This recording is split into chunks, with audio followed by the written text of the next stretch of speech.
Bem, iniciando aqui a gravação. Queridos, sejam todos muito bem-vindos. É sempre uma alegria muito grande encontrá-los.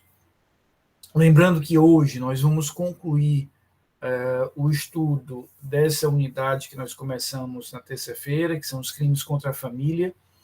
Na aula passada, nós vimos do artigo 235 até o artigo 243.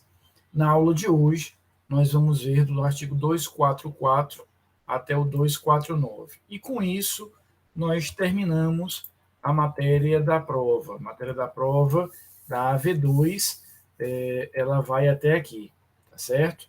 Então, na terça-feira, né, próxima semana, na terça-feira, temos um feriado, do dia 12 de outubro, e na quinta-feira da semana que vem, dia 14, aí nós fazemos uma revisão para a prova. A prova, já falei aqui mais de uma vez, ela vai ter a mesma estrutura da primeira prova. Então, vocês farão lá pelo sistema prova fácil, ela terá 2 questões subjetivas, itens de falso e verdadeiro. Eu não vou mudar a estrutura da prova, porque a gente já tem que se adaptar a tantas questões durante esse semestre, que eu optei por manter essa mesma estrutura. Então, a matéria da prova, crimes contra a administração da justiça e crimes contra a família, que nós vamos concluir o estudo na aula de hoje, tá? Próxima aula, feriado, e no dia 14, nós juntos aqui fazemos uma revisão sobre os principais temas da prova e vamos aí para a prova nos dias 19 e 21, tá bom? Queridos, vocês estudaram no semestre passado, lá em Direito Penal 2, o crime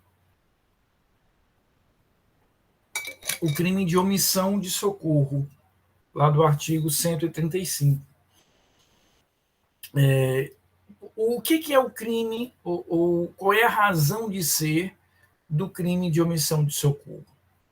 Então, o crime de omissão de socorro se caracteriza, repito, vocês viram isso no semestre passado, quando, mesmo eu sem ter nenhum vínculo com aquela pessoa, sem conhecê-la, provavelmente nunca mais vou encontrá-la, se eu nego a ela auxílio quando ela estiver numa situação de risco, eu cometo o crime de omissão de socorro. E você observando a redação do artigo 135, você percebe que ele não deu muita margem de escapatória, porque ele diz, ou você auxilia aquela pessoa que está numa situação de risco, ou você convoca a presença da autoridade policial nesses casos. Então, não há aí grandes escapatórias. Se eu não puder ajudar de forma direta, eu tenho que convocar a presença da autoridade pública, que seja o corpo de bombeiros, seja a polícia,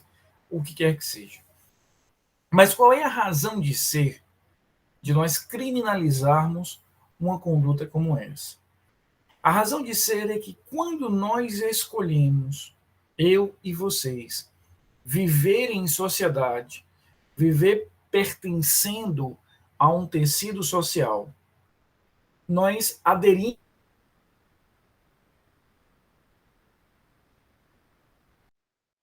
bem para o mal. O que eu quero dizer com isso? Ônus e bônus. Quando eu pertenço, quando eu faço a escolha de pertencer a uma sociedade, eu não preciso preocupar-me em gerar minha própria comida, eu não preciso me preocupar em curar minhas próprias doenças ou me proteger de forma direta. Há toda uma estrutura social desenvolvida onde as pessoas que compõem essa estrutura irão repartir ali as suas atribuições, as suas funções, e no todo essa sociedade se ajudará e irá se proteger. Claro que tem um ônus viver em sociedade, né? Eu tenho que pagar meus tributos, eu não posso realizar qualquer tipo de conduta, eu tenho limites para as minhas ações, para as minhas falas, para as minhas condutas, e também eu tenho a mim imposto o dever de auxílio, o dever de colaboração, o dever de proteção em relação àquele outro agente. Então, eu tenho esse dever de colaboração. Então, veja, eu não conheço aquela pessoa, eu não sei quem é aquela pessoa, provavelmente eu nunca a encontrarei novamente, mas pelo simples fato de nós pertencermos ao mesmo grupo social, eu tenho o dever de auxiliá-la. O que isso, lá do artigo 185, tem a ver com a nossa aula de hoje? Ora, se o direito penal criminaliza no Código Penal aquela conduta de não prestar um auxílio a uma outra pessoa que esteja numa situação de risco, que eu não a conheço, que eu não sei quem é, que eu não posso identificar quem seja, pelo simples fato de pertencermos à mesma sociedade, o que falar do dever de colaboração, de auxílio, de proteção entre pessoas da mesma família?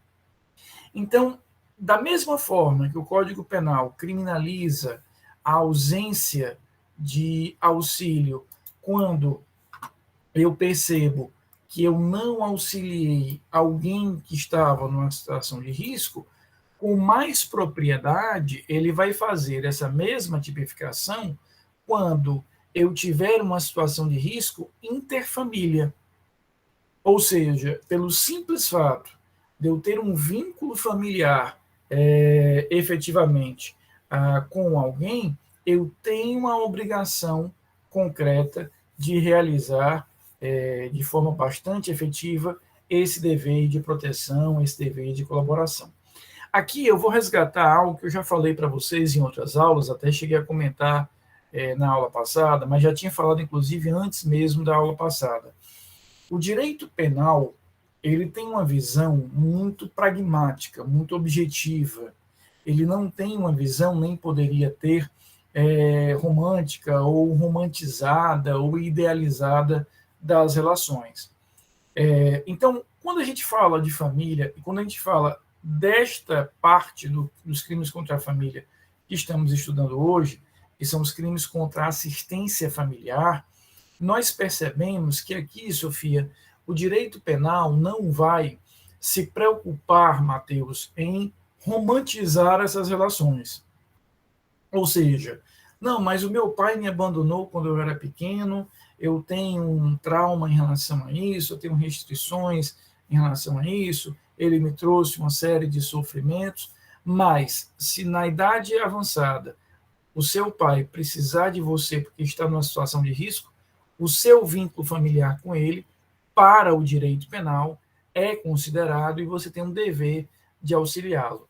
Não é dever de dar amor, de dar carinho, de nutrir ou desenvolver um sentimento, Sara. É o dever de colaboração, de auxílio. A gente vai perceber no artigo 244, né, que define aqui o crime de abandono material, é a ideia, né, concreta e efetiva de que mesmo eu tendo aí uma dificuldade de relacionamento, se aquela pessoa está efetivamente em uma dessas posições, se aquela pessoa está efetivamente em um desses cenários, eu tenho o dever de colaboração, de auxílio e de proteção. Repito, o direito penal não vai aqui adotar uma linguagem romantizada dessas relações. Tá? Isso já começa a existir no direito civil, a gente já começa a ver no direito civil uma discussão, por exemplo, sobre a responsabilidade afetiva decorrente de um abandono, a responsabilidade civil decorrente de um abandono afetivo, isso começa a existir no âmbito do direito civil, mas no direito penal a gente tem uma visão mais objetiva, mais dura, mais direta. Então, repito, independentemente da construção de relação que eu tenha dentro daquela família, pelo simples fato de ser família, eles têm o dever de colaboração, o dever de proteção, o dever de assistência. Por isso, Gabriela, que eu comecei lá no crime de omissão de socorro.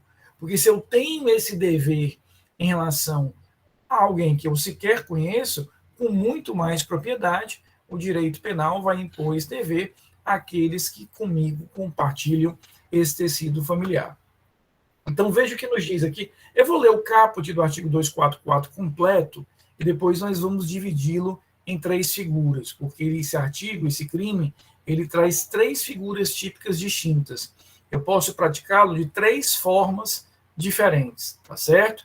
Então, eu tenho, repito, um crime único, mas que ele pode ser realizado de 3 maneiras diferentes. Então, veja, repito, eu vou ler completo o caput, depois a gente vai seccioná-lo em 3 partes. Artigo 244. Deixar, sem justa causa, de prover a subsistência do cônjuge ou de filho menor de 18 anos ou inapto para o trabalho, ou acidente ou ascendente inválido ou maior de 60 anos, não lhes proporcionando os recursos necessários ou faltando ao pagamento de pensão alimentícia judicialmente acordada, fixada ou majorada, e, por fim, deixar sem justa causa de socorrer descendente ou ascendente gravemente enfermo. Então, nós temos aqui 3 figuras independentes. Eu posso praticar esse crime de 3 formas diferentes. São 3 núcleos que esse crime apresenta. Qualquer deles já caracteriza o crime de abandono material. Então, Rafa, veja aqui a primeira figura. Deixar sem justa causa, ou seja, sem uma justificativa válida, sem uma justificativa idônea, sem uma justificativa concreta, de prover a subsistência do cônjuge, ou de filho menor de 18 anos, ou inapto para o trabalho, ou ascendente inválido ou maior de 60 anos, e aí atenção aqui, não lhes proporcionando os recursos necessários. Veja, ele fala em recursos necessários.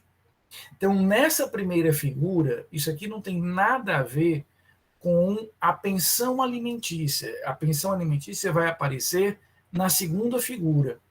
Então, quando ele fala aqui de recursos necessários, Luísa, são os recursos básicos, ou seja, essencialmente ter alimentação e ter onde residir, ter ali uma morada minimamente segura. Então, eu cometo crime quando eu sonego, quando eu nego, quando eu não entrego efetivamente ao meu cônjuge, a filho menor de 18 anos. Quando ele fala aqui filho inapto para o trabalho, pessoal, a gente precisa entender, Débora, que é uma inaptidão absoluta. É uma inaptidão decorrente de um problema físico grave, é uma inaptidão decorrente de um problema psiquiátrico grave, de um problema de ordem emocional e mental grave. Não é aquele que tem 53 anos e não se achou na vida ainda.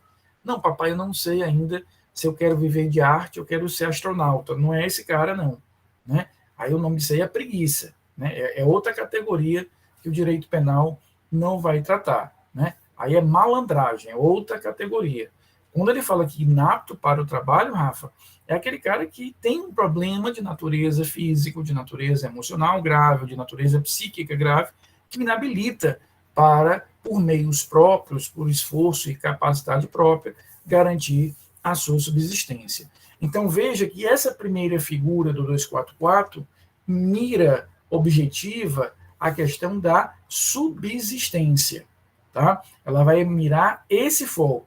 Eu tenho que garantir a essas pessoas, cônjuge, filho menor de 18 anos, filho inapto para o trabalho, maior de 60 ou ascendente inválido, as condições mínimas de subsistência, garantindo ali as condições essenciais de preservação daquela pessoa.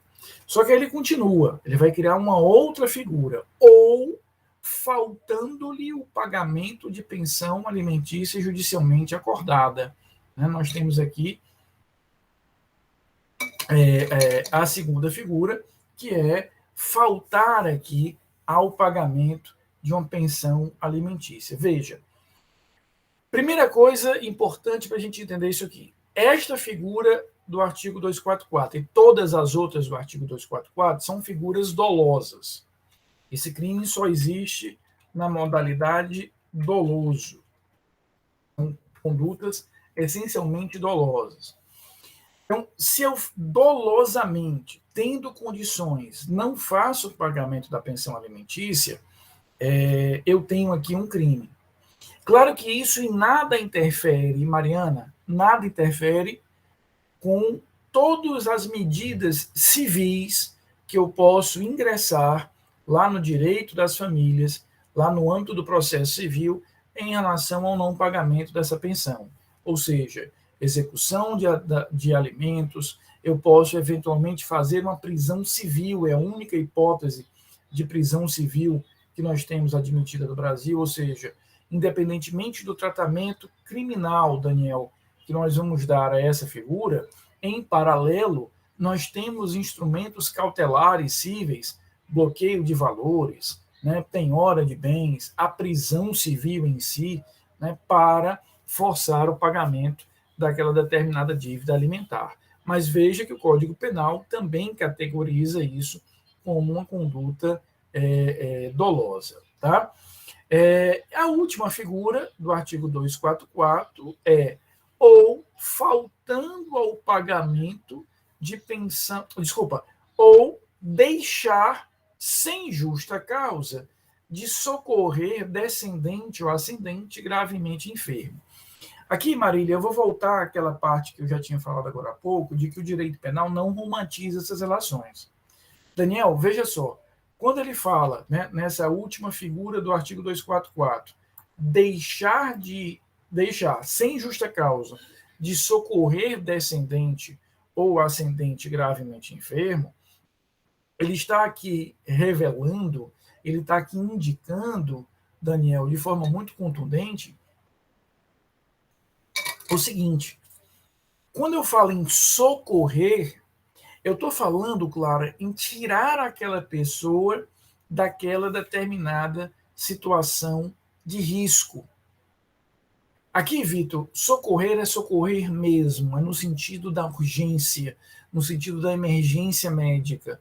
Ou seja, aquela pessoa está em uma situação de grave enfermidade, com risco potencial de vida e etc. Eu atendo ao artigo 244, simplesmente levando essa pessoa até o hospital, até um atendimento médico. Aqui, Marília, repito, eu volto àquela questão da romantização, porque não se exige que eu leve aquela pessoa para que eu dela cuide. Ou seja, o crime aqui é que eu garanta àquela pessoa um atendimento sanitário emergencial de urgência para que ela possa sair daquela situação de risco. Então, não é, né, obrigado que eu leve à minha casa, que eu diretamente ela cuide. Basta que eu crie condições, levando um médico até ela, levando a pessoa até o atendimento médico, ou seja, que eu elabore ali alguma solução para que aquela pessoa saia efetivamente daquela situação de risco. Então, Daniel, a gente percebe que no 244 eu tenho, repito, 3 figuras autônomas.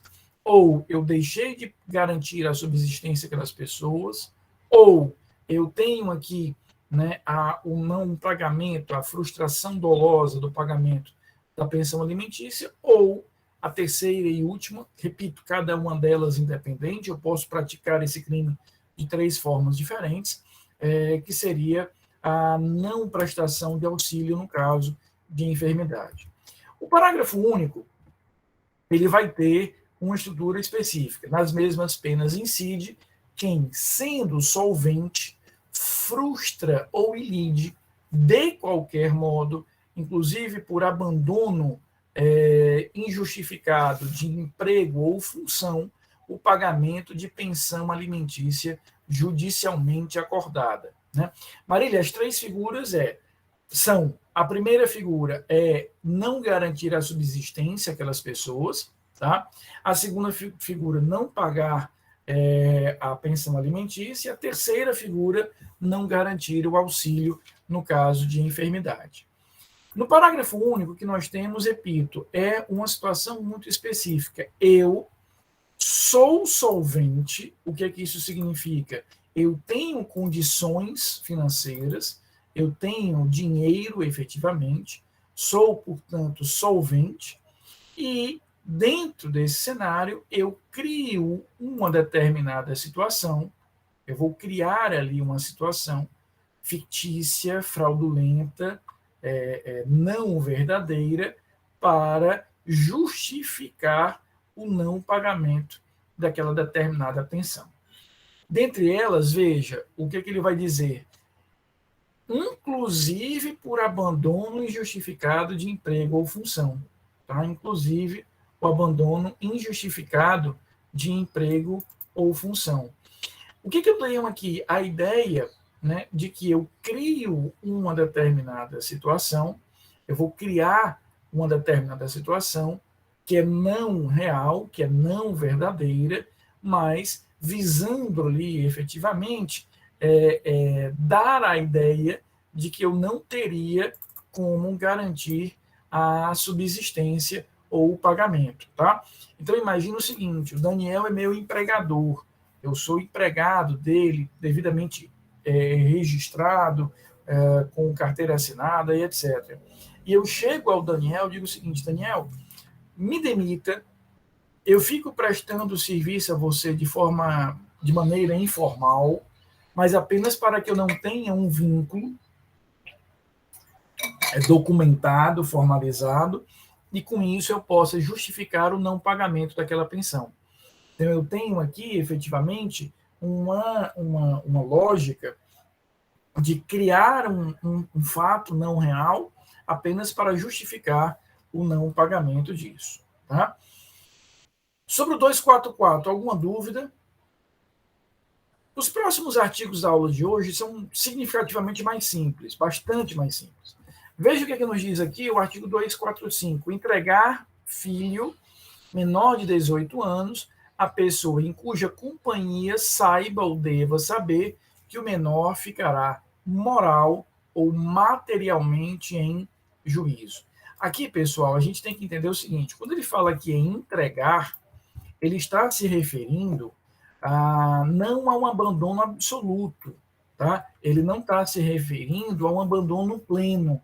Ele está se referindo apenas à ideia de que houve aqui, de que há aqui uma estrutura bastante provisória e precária. Não é que eu estou abandonando aquela criança de forma plena. Isso aí seria um crime que vocês viram no semestre passado, de abandono de incapazes. O que nós temos aqui é entregar provisoriamente. Então, Daniel, eu sei que aquela pessoa, por exemplo, tem uma adicção em drogas.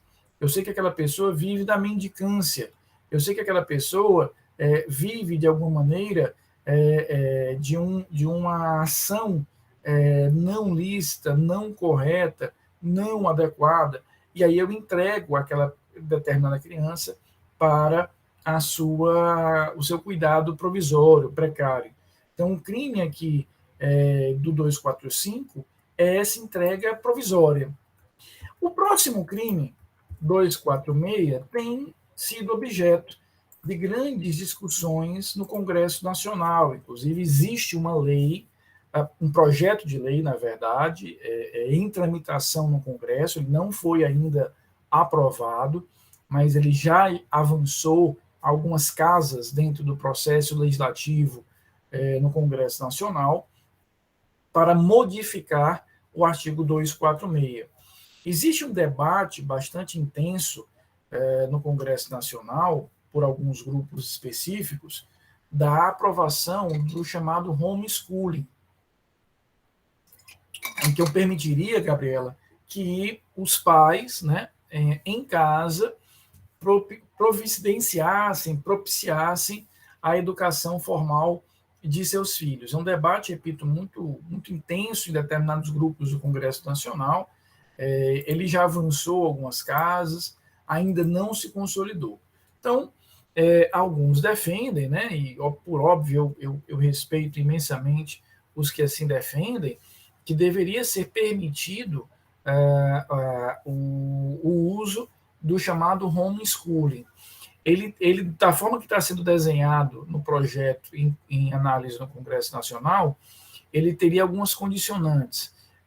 aquela criança se submeteria a uma prova anual aplicada pela Secretaria de Educação, um dos genitores, um dos pais ou responsáveis pela realização dessa educação deveria ou deve ser graduado em nível superior, dentre outros requisitos, né?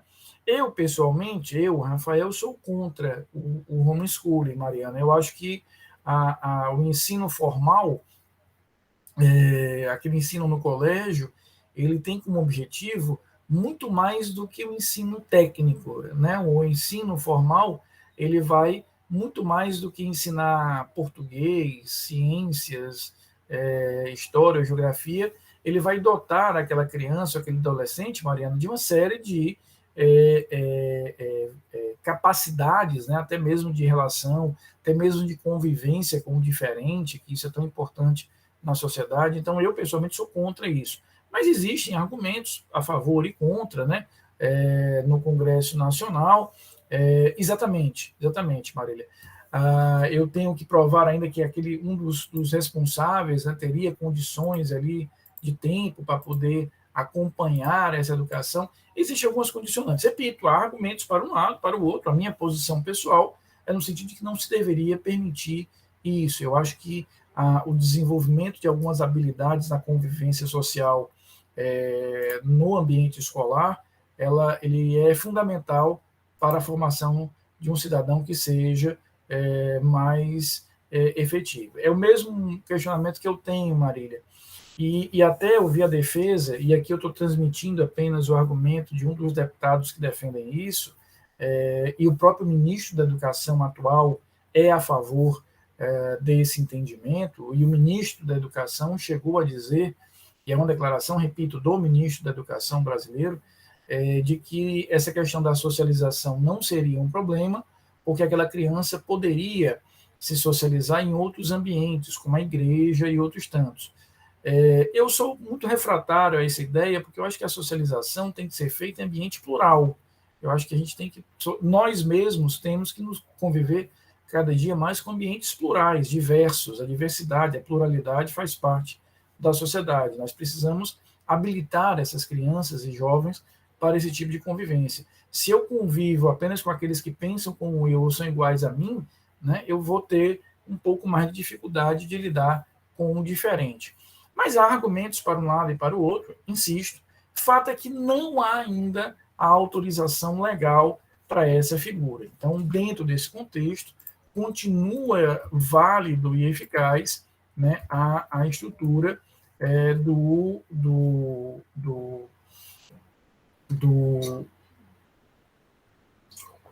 artigo 246. A Maria diz o seguinte: professor, sobre o artigo 244, a palavra cônjuge se estica, né, eu avançaria para a união estável, que fala de companheiro, ou seria uma analogia em mala parte? Tem se aplicado, Maria, porque tem se entendido que não é uma analogia em mala parte, mas apenas uma interpretação extensiva. Estou apenas ampliando o conceito, já que a união estável foi igualada em todos os direitos e obrigações ao casamento, eu apenas estaria aqui a fazer uma interpretação extensiva e não uma analogia. Não é que eu estou trazendo uma figura diferente, eu estou ampliando o conceito de cônjuge que a lei dá. Daí porque a gente poderia aplicar também ao companheiro. Tá? Então vejam aqui o artigo 246, deixar sem justa causa. Veja que o Código tomou o cuidado, ele nem precisaria tomar esse cuidado, Mariana, de a todo momento falar em sem justa causa. Ou seja, deixando claro que se eu tenho como justificar de forma razoável, né, de forma adequada, o não fazer, a omissão, eu estaria isento de responsabilidade. Então ele fala lá, deixar sem justa causa de prover a instrução primária de filho em idade escolar. Aqui a gente tem que entender que é idade escolar e educação primária. A educação primária envolve o que nós chamamos de ensino fundamental. Então, Gabriela, essa educação primária, vocês são de uma geração muito mais nova do que a minha, mas antigamente a gente não falava de ensino fundamental, médio e superior. Nós falávamos de ensino primário, ginásio e o chamado científico, depois veio o primeiro grau e o segundo grau, e hoje nós usamos a linguagem de ensino fundamental, ensino médio e ensino superior. Dentro desse contexto, o que a gente vai visualizar é isso. Temos aqui, efetivamente, a estrutura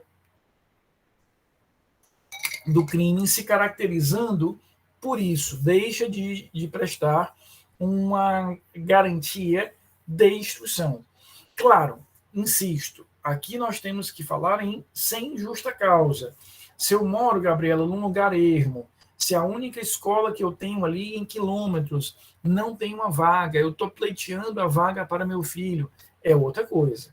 Aqui eu estou dizendo o seguinte, é responsabilidade do pai ou mãe ou responsável garantir efetivamente essa instrução. Então, além de um direito daquela criança, é dever dos pais. Então, hoje, no momento em que eu opto por não dar uma educação primária formal, já que o homeschooling não é aprovado no Brasil, repito e insisto, há uma discussão sobre isso, mas ainda não é aprovado no Brasil, nós temos aí, efetivamente, a possibilidade de responsabilização. Então, em outras palavras, o pai e a mãe que deixam de matricular seus filhos dolosamente, aqui mais uma vez a gente tem a figura dolosa, deixam de matricular seus filhos dolosamente no ensino fundamental, tem aí a configuração do crime. Então a gente percebe o seguinte, o 244 tem um olhar muito voltado, né? O artigo 244, ele vai ter um olhar muito voltado para o abandono material, financeiro, dar ali condições financeiras de subsistência ou um atendimento emergencial de alguma natureza. O 246 vai ter um olhar muito voltado para a formação, para o desenvolvimento intelectual, para o desenvolvimento educacional. Em outras palavras, Daniel, não adianta eu garantir a subsistência do filho, não adianta dar a ele alimentação, comida, ter uma moradia, se eu não garanto a instrução. Esse é o foco que nós vamos ter na relação entre esses dois artigos. E da aula de hoje são os dois mais importantes. Mariana, pode perguntar. Professor, com licença, bom dia. Eu queria saber se esses 3 artigos que a gente leu até agora, todos eles são crimes próprios, por exemplo, o único sujeito ativo seria os pais? Pais ou responsáveis, isso. São crimes próprios, sim. Né? Porque aí eu estou impondo, veja que ele é muito cuidadoso em impor a responsabilidade específica àquilo ali, ou seja, aquela pessoa que tem a responsabilidade direta em relação à formação de instrução intelectual ou mesmo a garantia de subsistência. Tá? O 247, ele é um crime mais... Ele está na redação original do Código, lá de 1940, Gabriela, e tem uma redação bem antiga, uma redação que cheira aí a naftalina, né? É uma redação já meio antigona. Permitir alguém que menor de 18 anos, aqui, Mariana, veja que ele já generaliza, é alguém, né? É qualquer pessoa, eu já não teria mais aquele foco dos pais ou responsáveis, sujeito a seu poder ou confiado à sua guarda ou vigilância. Veja, quando ele fala aqui, não é aquela guarda formal, Gabriela, aquela guarda em que eu determinei que a guarda em relação àquele menor é do fulano. Não, ele fala aqui em vigilância. Né? Eu posso entregar aquela criança provisoriamente à tua vigilância, por exemplo. Então, é permitir que esse menor de 18 anos, veja, frequente casa de jogo ou mal afamada ou conviva com pessoa viciosa ou de má vida. Daniel, veja a coisa como é antiga aqui. Mas vai piorar, viu? Frequente espetáculo capaz de pervertê-lo ou ofender-lhe o pudor, ou participe de representação de igual natureza, resida ou trabalhe em casa de prostituição, mendigue ou sirva mendigo para exercitar ou excitar a comiseração pública. Né? É um conceito completamente subjetivo, Marília, essa questão de má vida. Então, o que a doutrina vem tentando construir aí um certo grau de objetividade, má vida aqui seriam práticas tidas como não criminosas, muitas vezes, mas ilegais, né? Aqui, normalmente, a gente vai só conseguir aplicar isso em situações extremas, né? Aquela pessoa que tem alguma dependência química, aquela pessoa que viva de alguma atividade criminosa, aquela pessoa que tem ali um envolvimento direto ou indireto com organizações criminosas, tráfico de entorpecentes, é muito dentro desse contexto. Pode perguntar, Mariana.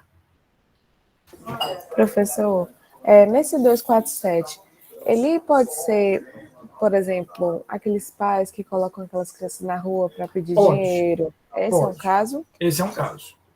Certo. E exatamente entraria nessa figura aí do inciso 4, da mendicância, né, de excitar, de exercitar, de estimular o que ele chama aqui de comiseração pública, ou seja, essa piedade, né, essa ideia de que eu vou usar aquela criança, por exemplo, para pedir ali uma esmola, pedir ali uma ajuda dentro desse cenário. Pode falar, Mariana. Professor, com licença. Retomando só um pouquinho, porque eu acabei ficando meio confusa no artigo 245, parágrafo 2º, porque ele fala meio que sem perigo moral ou material auxilia na efetivação do ato para obter um lucro, né, que ele vai ser enviado ao exterior. Mas a partir do momento que ele envia um menor, não acaba tendo um perigo moral ou material, algo assim do gênero, não? Depende, porque, veja, você vai ter que avaliar efetivamente, dentro desse componente, né, qual é a destinação específica, em que condições eu vou avaliar no caso concreto. Né? Aqui o Código vai criminalizar de forma mais dura situações muito extremas, onde eu perceba, pelas circunstâncias do caso, que existe ali realmente um risco maior de dano à estrutura moral, à formação intelectual daquela determinada criança. Tá? Débora, a Débora coloca aqui, sou a favor do homeschooling, o pai e a mãe têm direito de educar seu filho como desejar, além disso, o governo já disse que iria fazer essas crianças fazerem prova e ver se o pai e a mãe têm nível superior. Ademais, se a criança tem capacidade de socializar com os adultos ao redor dela, ela também vai ter com crianças, e essa criança sempre pode socializar com vizinhos, irmãos, primos, filhos de amigos, etc. Acho que não permitir o homeschooling é tirar o direito dos pais de educar o próprio filho.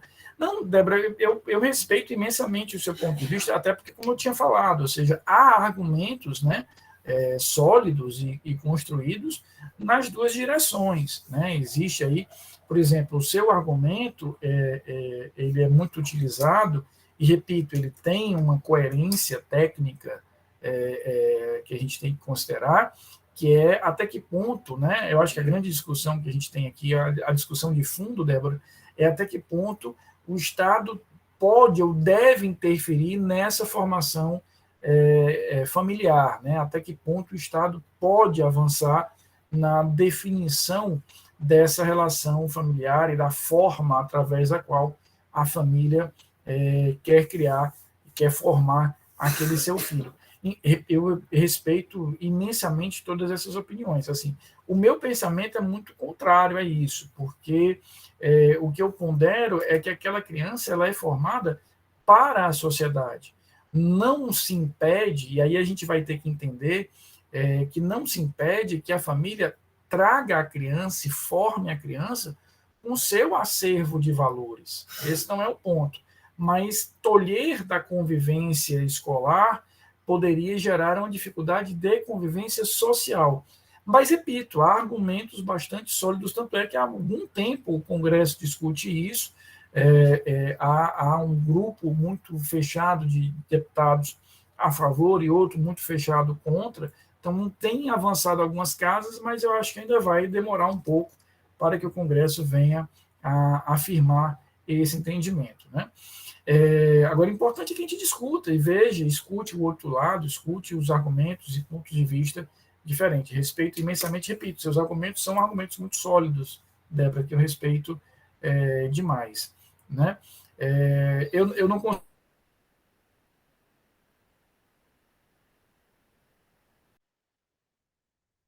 Né? Eu tenho essa dúvida. A Maria diz o seguinte, professor, permitir no artigo 247 não é só autorizar, mas não fazer nada para impedir. Exatamente, ou seja, Eu posso permitir de forma expressa ou tácita dentro desse cenário. Tá? Os dois últimos artigos do título e, consequentemente, da aula são os mais simples. Veja o que nos diz aqui o artigo 248, induzir menor de 18 anos ao interdito a fugir do local que se acha por determinação de quem sobre ele exerce autoridade, ou em virtude de lei ou ordem judicial, confiar a outrem, sem ordem do pai, do tutor ou do curador, algum menor de 18 anos, ou interdito, ou deixar sem justa causa de entregá-lo a quem legitimamente ou reclame. Então, aqui eu estou estimulando, por exemplo, o adolescente, Mariana, a fugir de casa. Essa última figura é a mais importante. Ou deixar sem justa causa, Gabriela, de entregá-lo a quem legitimamente o reclama. Isso aqui, Mariana, é muito utilizado, Vitor. Há uma certa recorrência naqueles casos que são casos delicados em que você tem o compartilhamento da guarda entre pais, né? Os pais se divorciam, é fixado ali um regime, Gabriela, de visita, né? E aí imagina, por exemplo, que o pai fica com a criança nos finais de semana, mas domingo, às 8 da noite, ele precisa entregar a criança à mãe, ou seja, no ajuste da disciplina sobre a guarda e, consequentemente, sobre essas relações de guarda e de convivência, ficou estipulado isso. E passa às 8 horas da noite do domingo, passa a segunda-feira e não há a devolução, a entrega daquela criança. Eu poderia aqui configurar o artigo 248, né? Ou seja, quando ele fala disso. E, Bárbara, a gente vai ter que atualizar. Quando ele fala em pátrio poder, por óbvio, a gente vai modernizar isso, falando em poder familiar. Né? Essa construção pátrio-poder, há muito já não é utilizada, ela tem uma formação e uma lógica essencialmente patriarcal, algo hoje completamente impróprio na sociedade atual. Então, a gente vai apenas atualizar essa linguagem. Quando ele fala em pátrio poder, a gente atualiza, como você bem identificou, para poder familiar. Pode perguntar, Mariana. Professor, o que eu queria saber era a respeito da questão, digamos que a guarda da criança fique um dia sim, um dia não com o pai. Aí o pai passou 24 horas e não entregou a criança. Ele se encaixaria nesse artigo aí? Veja, aqui a gente primeiro precisa lembrar, né, que a gente está de novo numa conduta em que a caracterização do crime vem de um ato doloso. Né? E aí eu tenho que interpretar esse artigo com todo o sistema jurídico. Se o que aconteceu ali foi uma impossibilidade concreta, né? Houve uma enfermidade da criança ou do pai, ou houve uma dificuldade de deslocamento, estava em greve de ônibus, eu não consegui levar a criança, choveu e as ruas ficaram alagadas, claro que aí você vai trabalhar com a lógica até do estado de necessidade. Naquele momento, sair de casa com a criança poderia gerar algum tipo de risco, né? Mas, a princípio, haveria o crime, repito, no momento em que eu tenho consciência de que eu tenho o dever de entregá-la naqueles termos em que foram acordados os limites da visita, e eu não o faço. Aí eu tenho realmente o crime. Mas, claro, eu vou interpretar isso de uma maneira sistemática, olhando todas as circunstâncias do caso concreto. Né? E lembrando, Mariana, tem que existir aqui o dolo. Se eu verifico, por exemplo, que houve uma omissão, houve até o caso, a gente não pode nem desconsiderar, de esquecimento mesmo. Né? Não, poxa, eu me esqueci, perdi aqui a hora, não reparei nisso, afastaria aí a prática do crime. E o último artigo desse título, com isso nós encerramos a matéria da prova, é o artigo 249, subtrair menor de 18 anos ou interdito ao poder de quem o tem sob sua guarda em virtude de lei ou ordem judicial. Né? Aqui eu tenho a subtração. Agora, muito cuidado, porque veja que a pena detenção de 2 meses a 2 anos, se o fato não constitui elemento de outro crime. O artigo 249 tem uma natureza essencialmente subsidiária. O que significa isso? Eu só vou aplicar se eu não tiver aí os elementos de um outro crime, por exemplo, o crime de sequestro, ou crime de extorsão mediante sequestro. Então, no 248, eu estou induzindo, por exemplo, aquela pessoa a fugir dos pais, para a gente usar uma linguagem bem direta em relação a isso. No 249, eu estou indo lá e levando aquela determinada criança, aquele adolescente, por exemplo, para um determinado local com a ciência da criança. Né? Eu estou ajudando, estou criando ali meios para facilitar essa atuação. Agora, lembrando, esse crime só existe quando eu não visualizo, no caso concreto, a existência de uma conduta mais grave, como seria, por exemplo, o sequestro ou a extorsão mediante sequestro. Pode perguntar. Porque eu estou adiantando aqui a chamada, mas pode perguntar. Alguém que levantou o braço, não sei quem foi. Só um minutinho, pessoal, estou finalizando aqui. Então, lembrando a todos, a matéria da prova vai até aqui. Né? Na próxima semana, na terça-feira, nós temos um feriado, mas na quinta-feira, aí nós faremos uma revisão desses conteúdos para a prova. A prova será no dia 19, já falei isso mais de uma vez, com a matéria que nós estamos concluindo hoje, ou seja, crimes contra a administração da justiça e crimes contra a família. Só um minutinho que eu já estou aqui finalizando a chamada.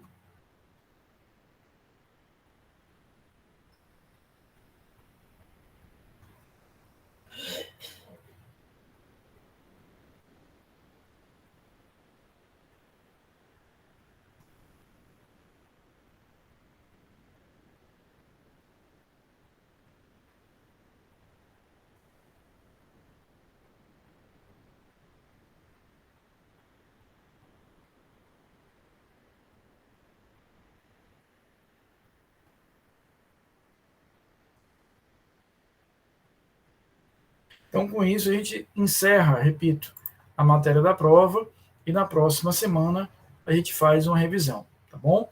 Queridos, um ótimo resto de semana para vocês, um excelente final de semana e nós nos encontramos na próxima quinta-feira apenas, com toda a minha alegria de sempre encontrá-los aqui. Fiquem bem, até semana.